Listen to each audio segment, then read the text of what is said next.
अगर उनके संपूर्ण स्वरूप का दर्शन हम करें, संपूर्ण स्वरूप का दर्शन, और भगवान शिव के अगर संपूर्ण स्वरूप का हम दर्शन करें, संपूर्ण स्वरूप को अगर हम निहारें, तो भगवान का जो हृदय है, भगवान का जो शीश है, भगवान के जो नयन है, भगवान के जो कर्ण है, भगवान के जो अधर हैं, भगवान की जो ठोडी है, भगवान का जो उदर है। शिव महापुराण कहती है कि भगवान का जो शीश सम्मुख में हमको नजर आता है, ये संपूर्ण शीश पर्वत है।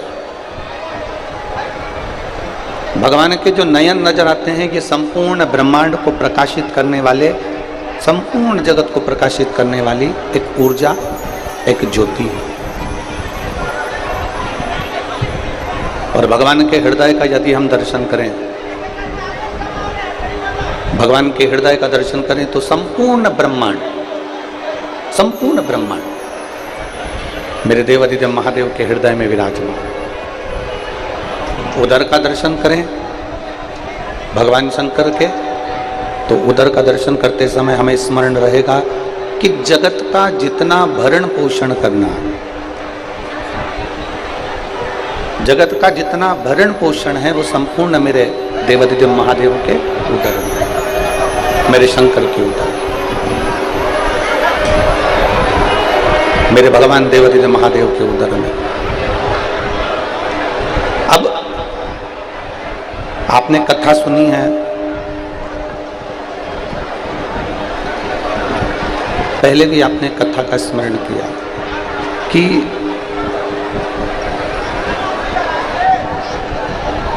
समुद्र का मंथन हुआ।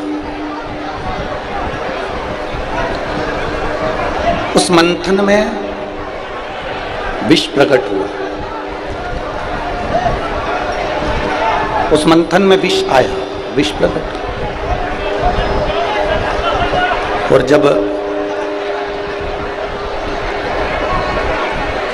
मंथन में विष प्रकट होता है, तो उस विष को ले जाकर भगवान देवादिदेव महादेव को दिया जाता है, भगवान शंकर को दिया। भगवान शंकर उस विष को हाथ में लेकर अपने मुख से पीने ही, तुरंत पीने वाले थे, तुरंत।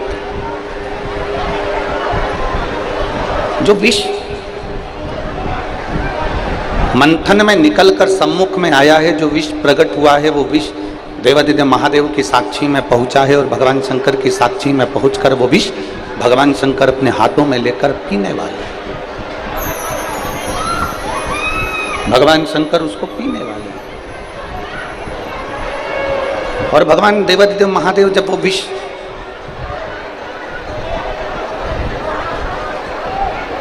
पीने वाले हैं, और उनके हाथों में विष का पात्र है, विष का कटोरा है, और पी रहे हैं, और मां जगतजननी माता पार्वती जी अपने पति के स्वरूप को देख रही है। हमने पहले भी एक बार कथा में कहा था कि कितनी भी विषम परिस्थिति आ जाए, कितनी भी विषम,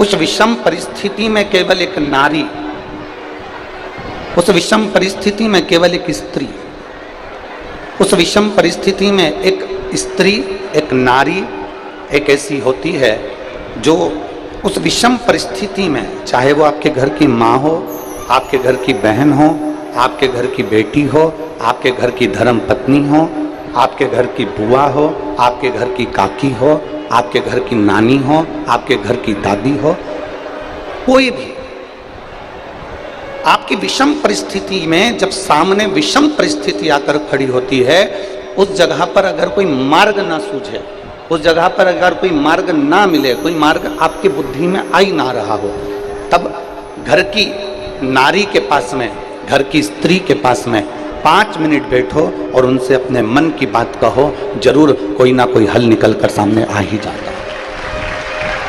कोई ना कोई हल जरूर आए, कोई ना कोई हल आपके सम्मुख में निकल कर आएगा। और एक और बात अपने स्मरण में लीजिएगा, अगर आप घर की स्त्री को अपनी कोई बात नहीं बता सकते, घर की नारी को अपने हृदय की बात नहीं बता सकते, और विषम परिस्थिति में फंसे हुए, बहुत विषम परिस्थिति, तो अशोक सुंदरी का जो स्थान होता है, देखिए थोड़ा ध्यान दीजिएगा, आप लोग एलईडी पर भी ध्यान देना और आस्था चैनल पर भी ध्यान देना।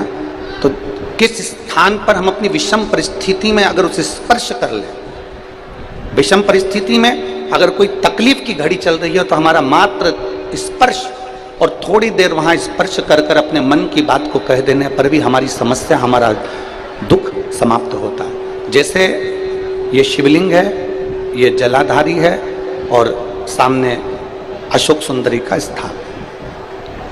अब ये सामने जैसे अशोक सुंदरी का जो स्थान होता है, उस अशोक सुंदर वाली स्थान पर अपने हाथ, सीधे हाथ की 3 उंगलियां, मात्र 3 उंगलियां आप अगर स्पर्श करें और पंचाक्षर मंत्र नमः शिवाय, षडाक्षर मंत्र ओम नमः शिवाय या श्री शिवाय नमस्तुभ्यम का मात्र स्मरण करते रहे और कुछ देर उस स्पर्श करी हुई उंगली को थोड़ी देर रखने के बाद अपने हृदय से लगा के अपने मन की बात कहकर, भले आपने जल चढ़ाया नहीं चढ़ाया, और अपने घर को लौट कर आ जाएं, वो विषम परिस्थिति टल ही जाती है, उसका समय का दुख तकलीफ नष्ट हो ही जाता है।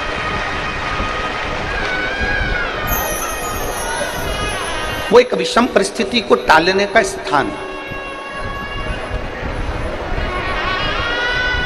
कहते हैं कि जब हम अशोक सुंदरी वाले स्थान पर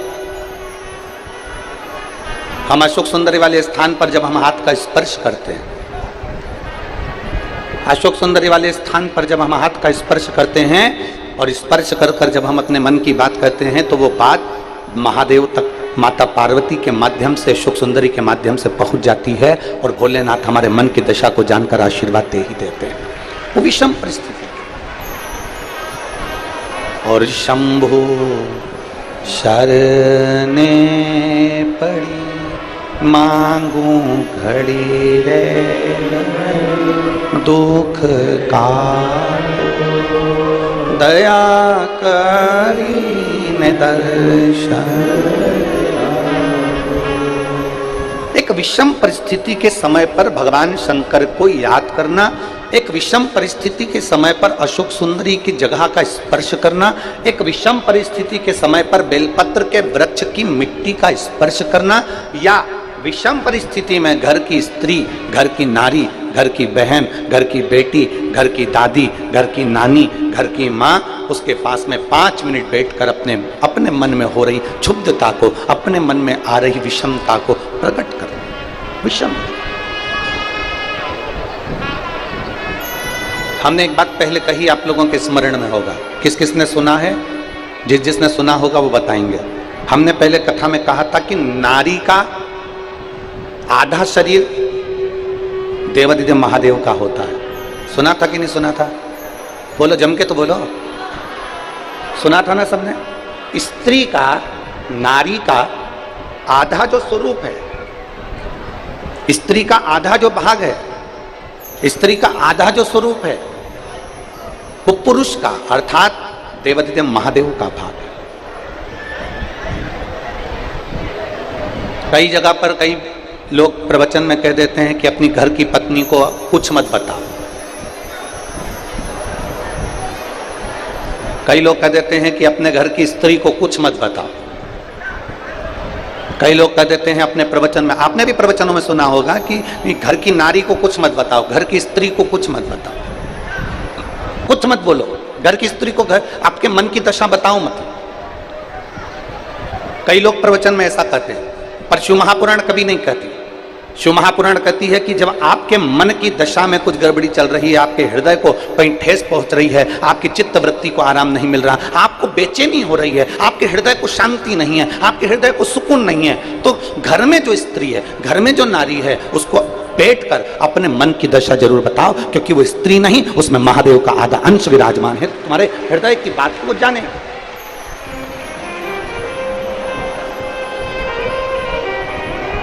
आपके हृदय की मनोदशा को वो पहचाने, आपके हृदय की बात को वो जानने का प्रयास करे, उसको कहो।